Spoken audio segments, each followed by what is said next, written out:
chena kuti une mukadzi. Ukaona murungu achitozvoderoka wakamunyebera pekutanga. Varungu ukangovabvunza kuti ukangoera wangongorara navo ukavabvunza kuti une mukadzi wako. Varungu havana macomplications. Ana mazuru matea. Ana matea. Ana Martin Bose ndiye chero ndoziva. So varungu vanongo ende kuti varungu zvavanoita vakauya kuma night club. Ukaona varungu vanonanga nema night club echirume, vamwe vacho vanoda hip hop handirambi. But majority yavo because zvinoita varume vanoenda kuma club ndezvokudai so. Vanopinda vonyatso kukuona kuti wakashata.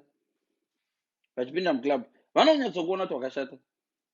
Doro rozomwiwa votanga kuona wati nakei.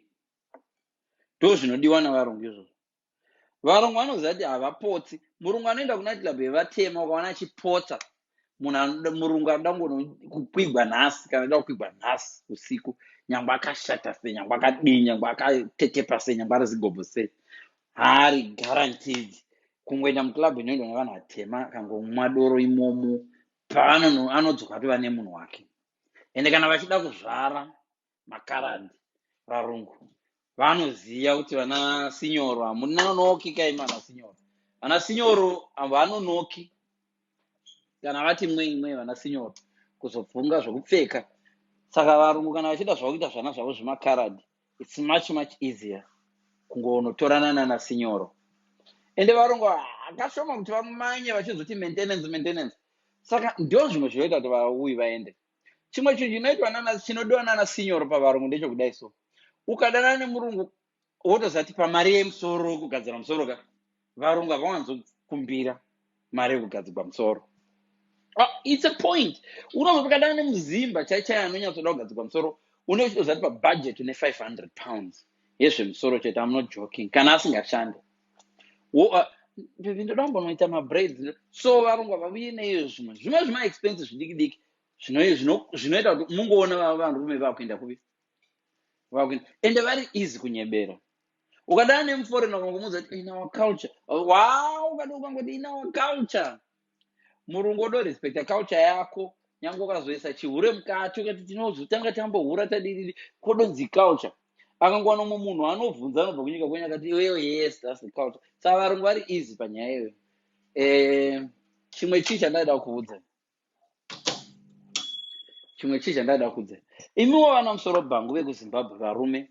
Chinoita kuti vakadziwo venyu vade varungu kazhinji kacho. Majority yevarungu havariko varungu vari abusive but vari gentle varungu.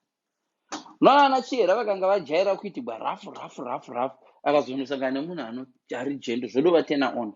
But zvinozobohwa after some time vodzoka futi kuvatena. So varungu vari gentle kana vari vechirume. Vanouya zvinyoro baby and some of them listen. Vanhu vatema hamudi kuteerera vakadzi venyu. You don't listen. Kana ukaona munhu mutema wechirume kazhinji acho kuteerera dzimwe nguva ari kukuteerera ready to answer. Ukaona mupe wako akuteerera kadai so murume wako wechitema akakuteerera kadai. Unofunga kuti dziri kunzwisisa. No, dzakamirira kupindura. Vamwe vacho communication yacho yevanhu vatema kana. Uchitotaipa wakambona uchitaipa nemunhu paWhatsApp paipa kana uchitaipa uchichata nemunhu mutema wakambona kuti anenge achitaipawo futi. Rombo zvinotiza cheka paunenge uchitaipa paipa uri busy typing uchaona kuti iye anenge ari typing. Ukarega kutaipa iye anogona kurega kutaipa futi. Dzimwe ngozoona typing yacho iramba ichikontinya wandoona kuti anenge achiti typing for over 3 minutes. Then sometimes wozongona achisavara rimwe rakanzi okay rine zvinenge zvadeletiwa. Anenge achitaipa in advance ongozoedit ozongodelete. That's why uchiona kuti munhu anogara 2 minutes achitaipa typing wozoona achingobuda nemavara matatu. Pane zvinenge zvadeletiwa ipapo zvezvo ndo zvinoita vanhu vasingateereri. They just wait for you. Vanhu vacho navo vanenge vachito with the intention to answer you back. So vanenge vasingadomboteereri to understand. Iwo havana unotsanangura unozviziva paipa ndikazodai zvozodai but munhu anenge achidori neintention yekuda kuanswer back, iwe unochima kuti vakateerera sekuru vakateerera, vanenge vasina. So ndo zvisingaitwa navamwe varungu izvozvo, but vamwe varungu vanozvitova izvozvo. So chimwe chii futi chandoda kuti ndikudze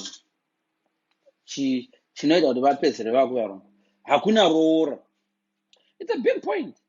Unova kuti ukadanana nemunhu izvozvo, ukadanana nemunhu izvozvo, ndikadana nemunhu ndotoziva kuti budget ndingada kuroora right now muzimba, even ngogara naye, I need a budget of at least 5,000 pounds. Varungu havavuyise izvozvo pana ndezvimwe izvozvo. So pana nemubvunzo here, ndiri kudya howa, ndongozodya pudding because ndiri kufuta. So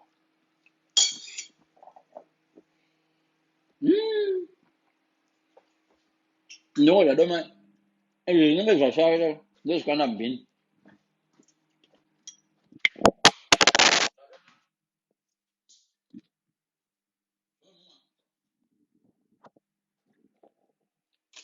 Ndo zvimwe zvinokonzera sati tifute izvozvo, because unenge wabikira vana vekuno havadye, wabika chikafu chevana uchiti ndabikira nevana, vana voramba kudya.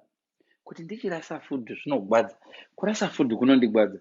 Chiona enda kuwandigwa nechikafu nechimwe chevana chakasiyiwa nevana, kuti uchichirasa nguti uona fidzi vari kufuta. Musango blame.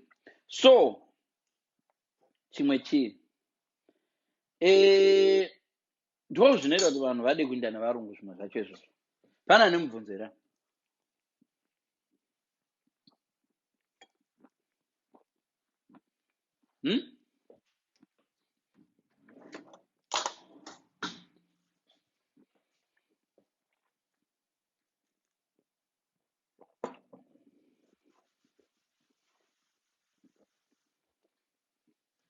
varungu vanogona kutora munhu kuisa marriage, varungu vanogona